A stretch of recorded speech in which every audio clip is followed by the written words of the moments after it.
Target ng COMELEC na tapusin ang bilangan ng mga boto ngayong araw ng Huwebes. Pero ngayon pa lang, si Senator-elect Rodante Marcoleta itinutulak na ang proklamasyon habang si Pastor Apollo Kibuloy nananawagan ng manual recount. Narito ang report ni JC Cosico.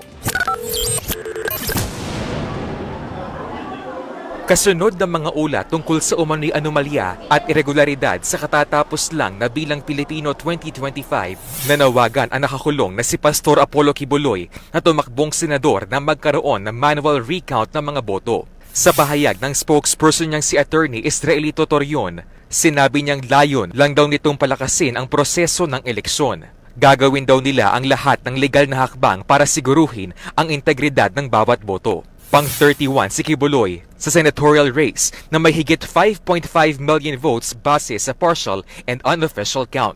Pero sabi ng COMELEC, para magkaroon ng manual recount, kailangan munang maghain ng electoral protest. Kailangan pa raw ng batas para sa manual recount at dagdag budget dahil sa honoraria ng mga gurong magmamano-mano ng bilangan. Nagsimula naman na raw ang random manual audit na required ng batas kung saan mano-manong bibilangin ang boto sa piling presinto at pagtutugmain sa naimprentang election returns. Muli rin iginiit ng COMELEC na walang dagdag bawas sa boto kasunod ng mga umano'y discrepancy sa partial and unofficial count.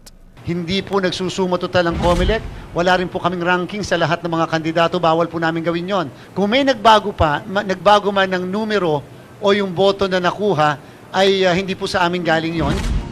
Ang senatorial candidate naman na si Rodante Marcoleta hiniling na payagan ang maagang proklamasyon ng mga nangungunang senador. Pang-anim siya ngayon na may higit 14.9 million votes base sa partial and unofficial count. Pero sabi ng COMELEC, maghintay na lang daw. Mabilis kasi ang canvassing ng mga boto kaya hindi raw kailangang magmadali sa proklamasyon. 58 sa 175 na certificates of canvass ang naproseso ng National Board of Canvassers.